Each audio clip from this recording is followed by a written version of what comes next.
بسم الله الرحمن الرحيم. الحمد لله رب العالمين. أشهد أن لا إله إلا الله وحده لا شريك له، وأشهد أن سيدنا ومولانا محمدا عبده ورسوله. أما بعد، فأعوذ بالله من الشيطان الرجيم. بسم الله الرحمن الرحيم. ذرني ومن خلقت وحيدا وجعلت له مالا ممدودا وبنين شهودا ومهدت له تمهيدا ثم يطمع أن أزيد كلا إنه كان لآياتنا عنيدا سأرهقه صعودا إنه فكر وقدر فقتل كيف قدر ثم قتل كيف قدر ثم نظر ثم عبس وبصر ثم أدبر واستكبر فقال إن هذا إلا سحر يؤثر إن هذا إلا قول البشر سأصليه سقر. صدق الله مولانا العلي العظيم.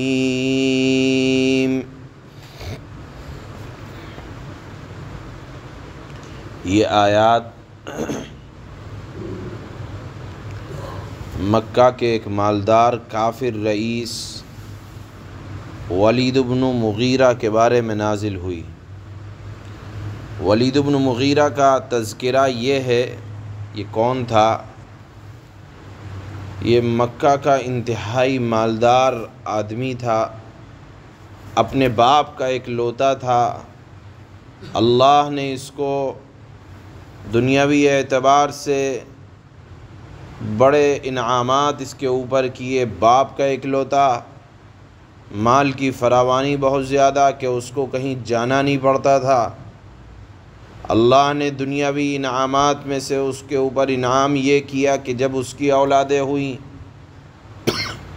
10 لڑکے اس کے ہاں اللہ نے دیے، اور 10 کے 10 ایسے تھے جو اس کے ساتھ ہمیشہ رہتے تھے۔ دیکھیے یہاں اللہ نے اس چیز کو نعمت بیان فرمایا ہے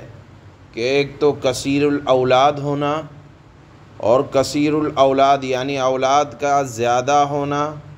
اور ساتھ میں اولاد اگر ساتھ میں رہے یعنی ہر وقت باپ اپنے بیٹوں کو دیکھتا رہے تو اس سے باپ کے دل کو ٹھنڈک ملتی ہے۔ اولاد کی محبت ایسی ہے کہ جو ایک باپ اپنے اولاد کی محبت کو محسوس کر سکتا ہے، اس محبت کو بیان نہیں کیا جا سکتا۔ بہرحال اگر اولاد اور 10 بیٹے ساتھ میں رہیں تو کاروبار بھی ترقی کرتا ہے۔ ذریعہ معاش میں اگر 10 کے 10 شریک ہو جائیں تو کاروبار جلدی پروان چڑھتا ہے، ساتھ میں دل کو ٹھنڈک ملتی ہے۔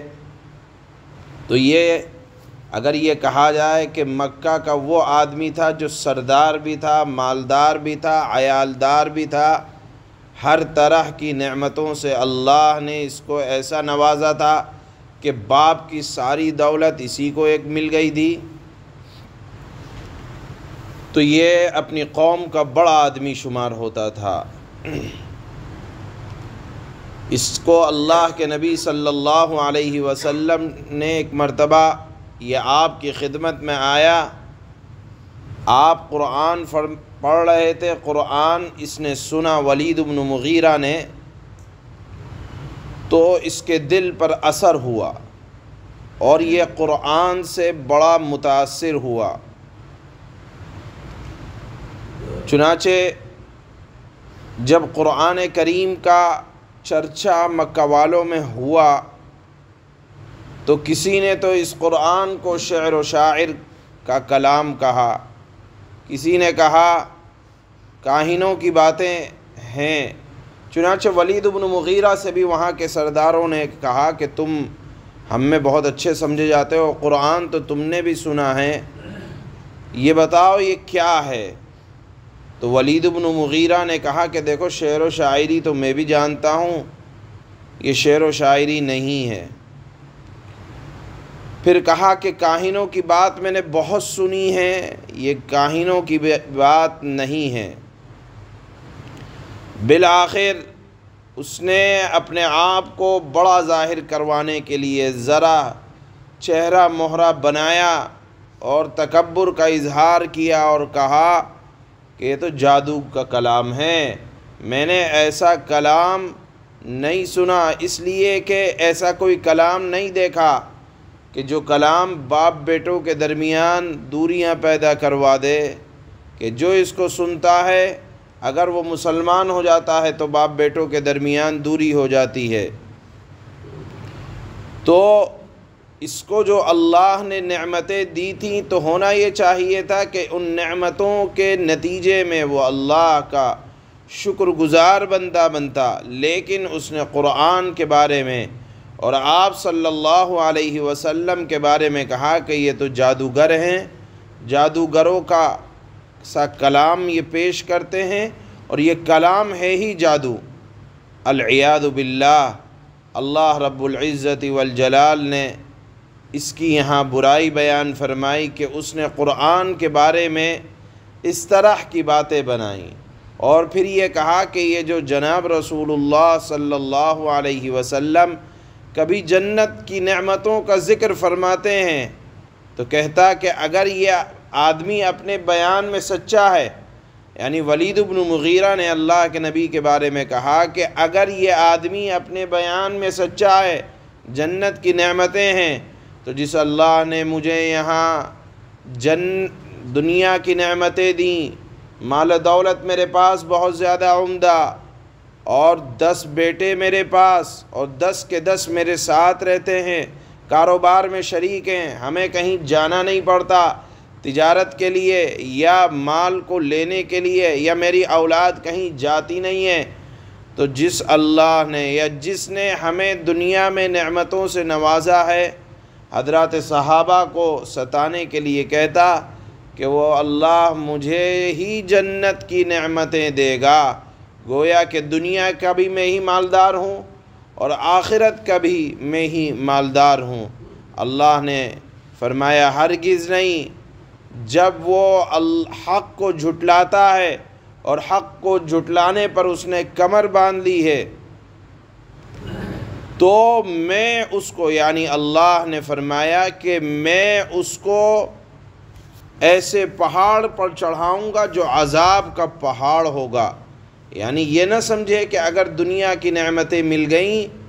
تو آخرت کی نعمتیں بھی ملیں گی۔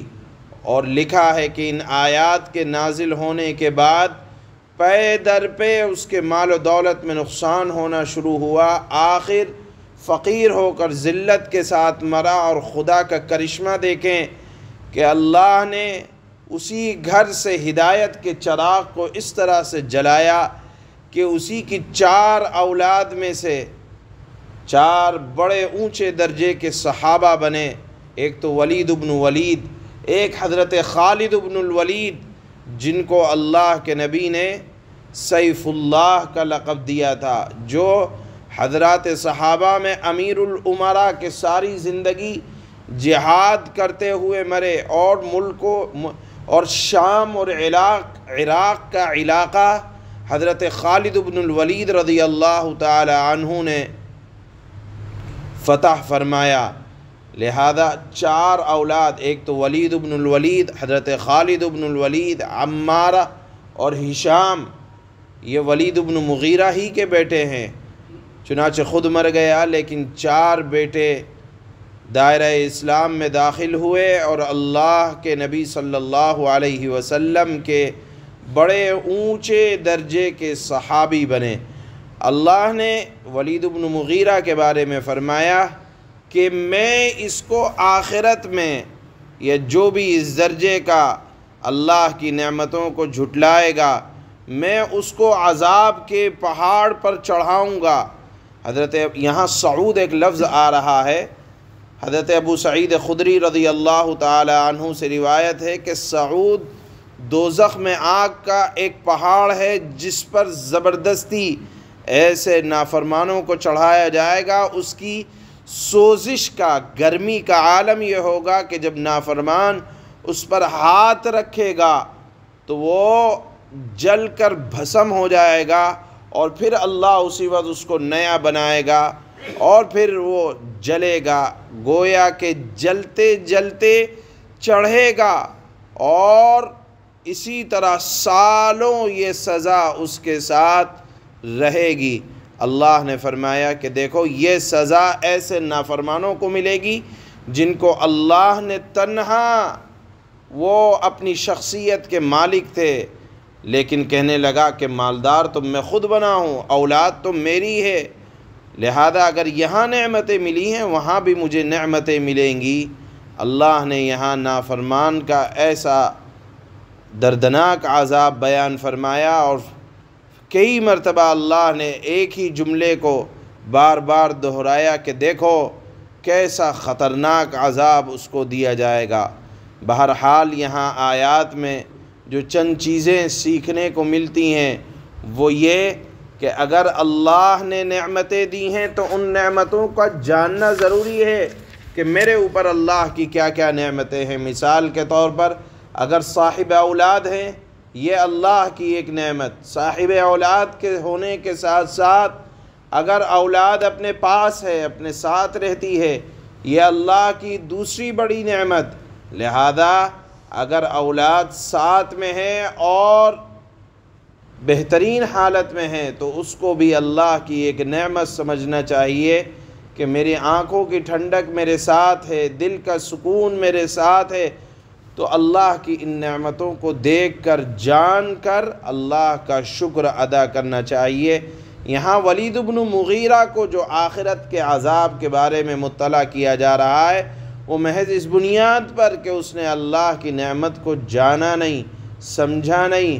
اور جانے بغیر، سمجھے بغیر، یا جانتا بھی تھا سمجھتا بھی تھا، قرآن کی حقانیت بھی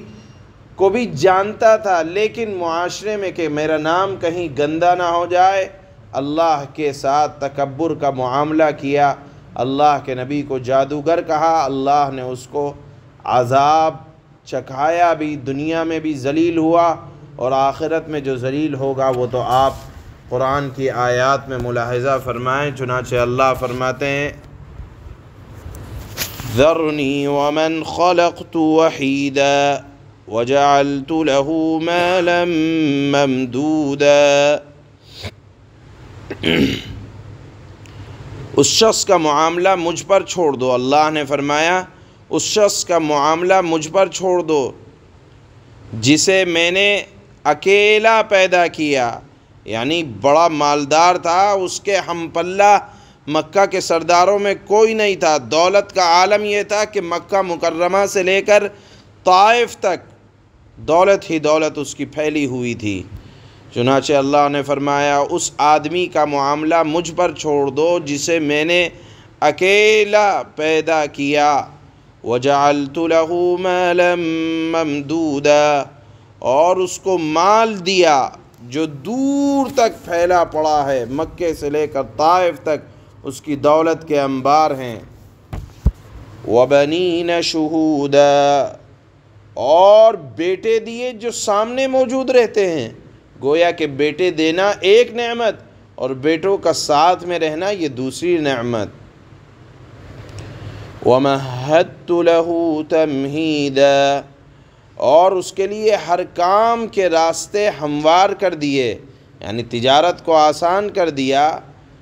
ثُمَّ يَطْمَعُ أَنْ أَزِيدَ كَلَّا إِنَّهُ كَانَ لِآيَاتِنَا عَنِيدًا، یہ قرآن کریم کا اعتراف کر چکا تھا کہ بے نظیر کلام ہے جو کسی انسان کا نہیں ہو سکتا۔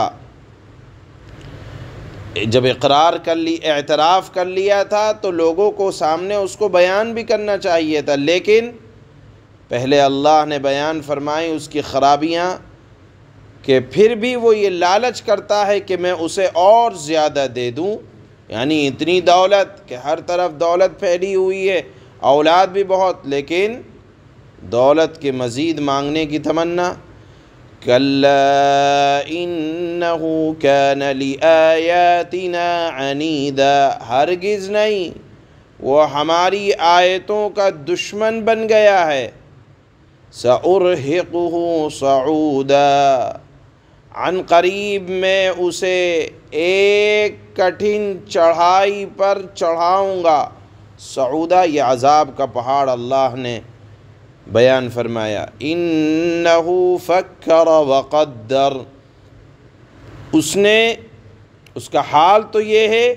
کہ اس نے سوچ کر ایک بات بنائی، یعنی یہ کہا، قرآن کا اعتراف کر لیا تھا، لیکن جب ابو جہل نے آ کر اس کو غیرت دلائی کہ تمہارے آباء و اجداد جس دین پر ہیں تم اس سے ہٹ رہے ہو، تو اس نے کہا نہیں، یہ شاعر کا کلام نہیں، یہ کاہنوں کی بات نہیں، بلکہ کہا یہ تو جادوگر ہے اور جادو کا کلام ہے۔ اسی کو اللہ نے فرمایا انہو فکر وقدر، اس کا حال تو یہ ہے کہ اس نے سوچ کر ایک بات بنائی۔ فقتل کیف قدر، خدا کی مار ہو اس پر کہ کیسی بات بنائی۔ ثم قتل کیف قدر، دوبارہ خدا کی مار ہو اس پر کہ کیسی بات بنائی۔ ثم نظر، پھر اس نے نظر دوڑائی، یعنی جب قرآن کے متعلق پوچھا گیا تم اپنے ارد گرد رہنے والوں کو دیکھا اور انتہائی تکبر کے ساتھ۔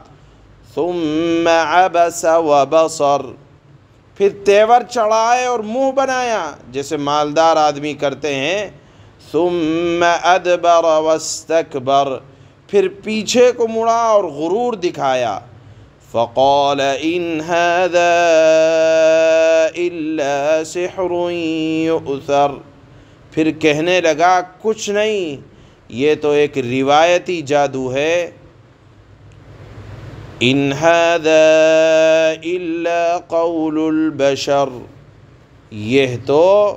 کچھ نہیں، یہ تو ایک انسان کا کلام ہے۔ سأصلیہ سقر، عن قریب میں اس شخص کو دوزخ میں جھونک دوں گا۔ وما ادراک ما سقر، اور کیا آپ جانتے ہیں کہ دوزخ کیا چیز ہے؟ لا تبقی ولا تذر، وہ کسی کو باقی نہ رکھے گی اور نہ چھوڑے گی۔ لواحۃ للبشر، وہ گھالوں کو جھلسا دینے والی چیز ہے۔ علیہا 19، اس پر 19 کارندے مقرر ہوں گے، یعنی جو جہنم کے اندر دھوکانے والے ہوں گے۔ فرشتوں کی تعداد بھی اللہ نے بیان فرمائی۔ سبحان اللہ و بحمدہ، سبحانک اللہم۔